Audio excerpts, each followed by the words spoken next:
उत्तरम यत्र समुद्रस्यम हिमाद्रेच्यो दक्षिणम वर्षम तत्र भारत नाम भारती यत्र संतिता।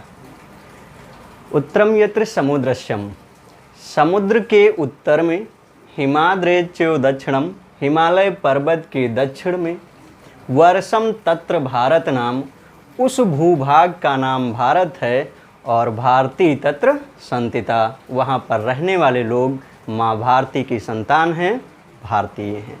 ये विष्णु पुराण का पहले अध्याय का पहला श्लोक है, जहाँ से हमको भारत शब्द की चर्चा मिलती है। सबसे पहले भारत शब्द वहीं से निकल के आता है। तो टॉपिक स्टार्ट करें इससे पहले सब लोगों को गुड मॉर्निंग। आप लोगों का डे नाइट एकेडमी में स्वागत है। एक अच्छे टॉपिक की ओर आज हम लोग बढ़ेंगे। इतिहास स्टार्ट करेंगे और इतिहास में हम लोग पढ़ेंगे भारत का नामकरण, कि भिन्न भिन्न कालों में भारत का नाम क्या रहा है। प्राचीन काल में यहाँ पर बौद्ध धर्म हुआ, जैन धर्म हुआ, प्राचीन भारतीय आए, पुराण काल आया, वैदिक काल आया, तो सब में भारत का नाम क्या पड़ा। बाद में यूनानियों का आगमन हुआ, मुस्लिम आक्रमणकारी आए और फिर अंग्रेज भी यहाँ पर आए, तो उन लोगों ने भारत का नाम क्या दिया। इसी के आधार पर एक अच्छा सा लेक्चर हम लोग देखेंगे, जो वनडे एग्जाम से लेकर के और संघ लोक सेवा और राज लोक सेवा तक के आयोगों में बहुविकल्पीय प्रश्नों में पूछा जाता रहता है। तो आइए एक अच्छा सा अध्ययन करते हैं। आज के टॉपिक का नाम होगा भारत का नामकरण। तो भारत का नामकरण,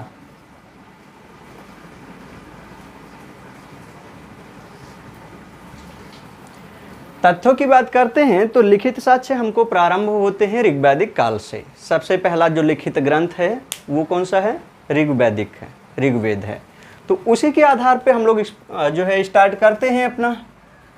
तो पहली बात आती है, वैदिक काल में भारत का नाम था आर्यावर्त। आर्यावर्त। फिर आर्यावर्त क्या था? आर्यधन आवर्त। आर्यधन आवर्त मतलब आर्यों के रहने का स्थान। आर्यों के रहने का स्थान क्या कहा गया? आर्यावर्त कहा गया।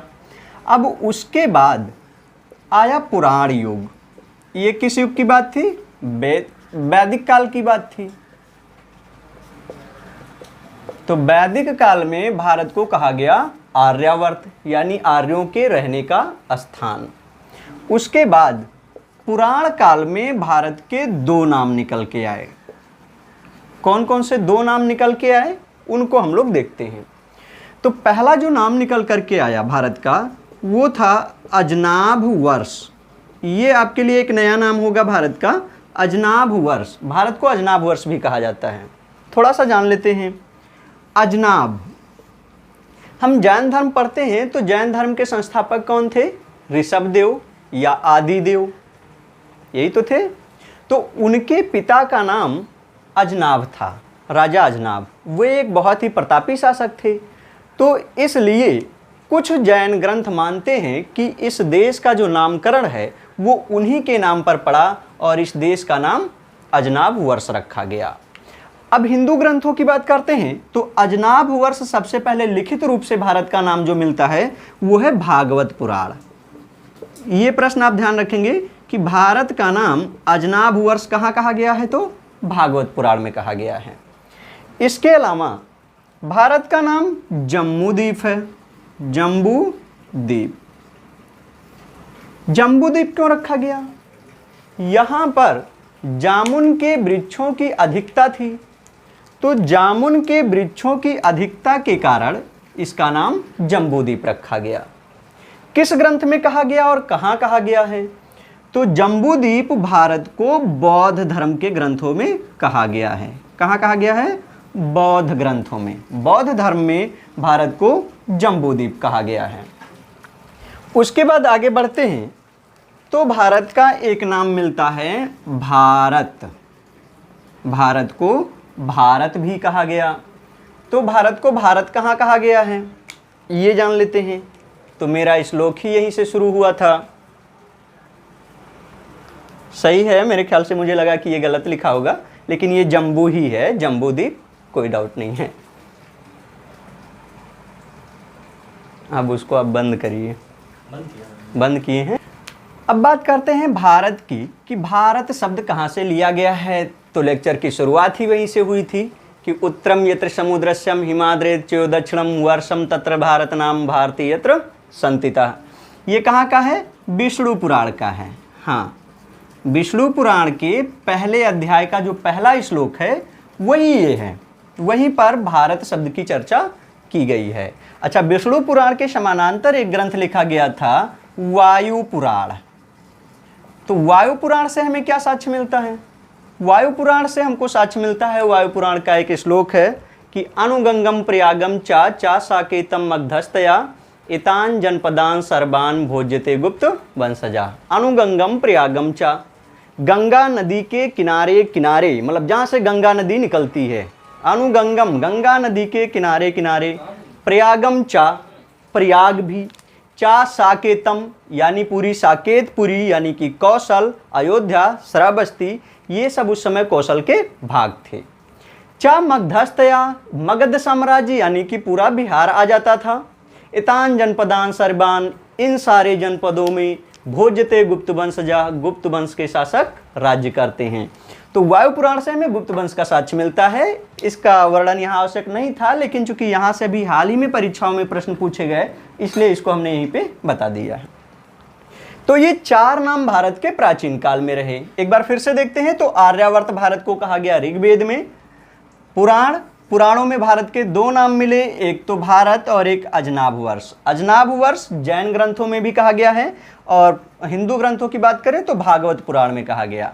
जम्बूद्वीप भारत को किसने कहा? बौद्ध ग्रंथों में कहा गया है। भारत शब्द की चर्चा विष्णु पुराण में की गई है, और यहाँ जो वायु पुराण है इसमें गुप्त वंश के साक्ष्य मिलते हैं हमको। तो ये तो बात थी प्राचीन भारत की। अब प्राचीन भारतीयों के बाद हम जानते हैं कि सिकंदर का आक्रमण हुआ मौर्य काल में, यूनानियों का भारत में आगमन हुआ। तो यूनानियों ने भारत को क्या नाम दिया उसको हम लोग जानते हैं। कुछ यूनानी सिकंदर से पहले भारत में आए थे, कुछ सिकंदर के साथ में आए, और कुछ सिकंदर के बाद में भी आते रहे। लेकिन इनका समकाल का जो नाम रहा उनके बारे में हम लोग अध्ययन करते हैं। तो यूनानी खैबर और बोलन दर्रे को पार करते हुए भारत में आए। यूनानी खैबर और बोलन दर्रे को पार करते हुए भारत में आए। अब जब मैं खैबर और बोलन दर्रे की बात करता हूँ तो आपको ये बात समझ में आ गया होगा कि पाकिस्तान की तरफ से होते हुए उन्होंने भारत पे आक्रमण किया था। वो खैबर बोलन दर्रे को पार करके आगे बढ़े तो उनको नदी मिली सिंधु नदी। कौन सी नदी मिली? सिंधु नदी। सिंधु नदी को यूनानी भाषा में इंड कहा गया। क्या कहा गया? इंड कहा गया। अब सिंधु नदी के आसपास का जो भूभाग था, जमीनें थी, उनको उन लोगों ने इंडिया कहा। क्या कहा? इंडिया कहा। और इस भूभाग पर निवास करने वाली जनसंख्या को, जो लोग थे, उस जनसंख्या को उन्होंने इंडियन कहा। तो ये तीनों चीज़ें आपको समझ में आ गई होंगी कि भारत का नाम इंडिया किसने दिया? वो दिया था किसने? यूनानियों ने दिया। और आगे जब हम बढ़ते हैं तो यूनानियों के बाद फिर अरबों का आक्रमण हुआ। भाई मोहम्मद बिन कासिम का 711-12 में सिंध प्रांत पे आक्रमण हुआ था, आपने पढ़ा, राजा दाहिर के समय में, है ना। और पहली बार भारत में जजिया कर लागू किया गया मोहम्मद बिन कासिम के द्वारा। तो जब वो भारत में आए तो भारत में उस समय उन्होंने देखा कि हिंदू बाहुल्य जनसंख्या है, यहाँ पर हिंदुओं की आबादी ज़्यादा है। तो उन्होंने इसे हिंदुओं का स्थान कहना शुरू किया, और धीरे धीरे परिवर्तित हो करके वो बन गया हिंदुस्तान। क्या बन गया? हिंदुस्तान बन गया। तो भारत का नाम हिंदुस्तान किसने दिया? अरब और मुस्लिम आक्रमणकारियों ने। अरब और मुस्लिम आक्रमणकारियों ने भारत का नाम मध्यकाल में क्या दिया? हिंदुस्तान दिया। अब उसके बाद मुस्लिमों का शासन, चाहे वो सल्तनत काल की बात कर लें, चाहे मुगल काल की बात कर लें, वो किसी न किसी रूप में चलता रहा। किसी न किसी रूप का मतलब है कुछ समय के लिए वो मृतप्राय भी लगा। 1861 में बहादुर शाह जफर की रंगून में मृत्यु हो गई और तब तक के समय को मुस्लिम समय में जोड़ते हैं। अंग्रेज भारत में 1600 में आ गए थे और पुर्तगाली भारत में 1498 में ही आ गए थे। सबसे ज़्यादा प्रभाव भारत पर विदेशी कंपनियों में ईस्ट इंडिया कंपनी यानी ब्रिटेन का पड़ा, तो उन्होंने भारत को नाम दिया था इंडिया। अंग्रेजों की बात करते हैं तो अंग्रेजों ने भारत को क्या नाम दिया? इंडिया नाम दिया था। राइटिंग आप लोगों को समझ में नहीं आ रही होगी, लेकिन उससे अब क्या कर सकते हैं भाई, अब तो सुधार कर नहीं सकते हैं, तो आप लोगों को ऐसे ही एडजस्ट करना है, करिए। तो अंग्रेजों ने भारत का नाम इंडिया दिया, अरब मुस्लिम ने हिंदुस्तान दिया, यूनानियों ने इंडिया दिया, फिर विष्णु पुराण ने भारत दिया, बौद्ध ग्रंथ ने जम्बूद्वीप दिया, भागवत पुराण और जैन ग्रंथ महावग्र ने क्या दिया? अजनाभ वर्ष दिया, और आर्यावर्त नाम ऋग्वेद ने दिया। अब चूंकि जब और आगे बढ़े तो एक ऋषि हुए पाणिनि, आपने उनका नाम सुना होगा, पाणिनि। पुस्तक का नाम बताएंगे? अष्टाध्यायी। क्या नाम है उनके पुस्तक का?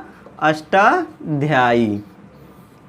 ये एक व्याकरणाचार्य हैं। पाणिनि कौन है? व्याकरणाचार्य हैं। व्याकरण की पुस्तक है इनकी अष्टाध्यायी, बहुत सारे परीक्षाओं में पूछी जाती रहती है, तो आप इसे ध्यान में रखेंगे। तो पाणिनि ने जब प्राचीन काल के इन चारों नामों का अध्ययन किया तो उन्होंने एक निष्कर्ष निकाला और भागवत पुराण से अंतिम शब्द लिया वर्ष और विष्णु पुराण का शब्द लिया भारत, और उन्होंने भारत का नाम दिया भारतवर्ष। तो ये बात आपके समझ में आ गया कि भारतवर्ष का प्रयोग सबसे पहले किसने किया? तो पाणिनि ने किया इस शब्द का प्रयोग अपने ग्रंथ अष्टाध्यायी में। इतनी बातें क्लियर हो गई। अब और आगे बढ़ते हैं। अंग्रेजों के बाद भारत स्वतंत्र हुआ 1947 में और संविधान की एक रूपरेखा बनी जिसमें सभी धर्म के लोगों को समान अधिकार दिया गया। तब ये तय किया गया कि आखिर भारत के इतने सारे नाम हैं तो भारत को क्या कहा जाए। भाई अभी कोई किसी कॉपी में इसको लिखेगा, किसी फाइल में इसको लिखेगा, किसी इसको, तो बहुत सारे नाम हो जाएंगे। तो ऐसा क्या नाम दिया जाए कि सबके लिए समान रहे। अब चूंकि भारत में वैष्णव धर्म को मानने वाले लोगों की अधिकता है, इसलिए विष्णु पुराण के ग्रंथ से शब्द लिया गया भारत, और उस समय अंग्रेज लोग चूंकि भारत में शासन करते थे, कहीं ना कहीं अंग्रेजी प्रभाव भी था, तो उनका शब्द लिया गया इंडिया। और तब संविधान के भाग 1 में अनुच्छेद 1 में ये दो नाम सेलेक्ट किए गए, इंडिया अर्थात भारत। इंडिया अर्थात भारत राज्यों का संघ होगा, ऐसा कहा गया? संविधान के भाग 1 अनुच्छेद 1 में कहा गया। तो ये भारत के इतने सारे नाम हैं जिनका अध्ययन आपने किया। हमें उम्मीद है आपको ये वीडियो पसंद आया होगा। अगली बार फिर एक अच्छे टॉपिक के साथ मिलते हैं, तब तक के लिए जय हिंद।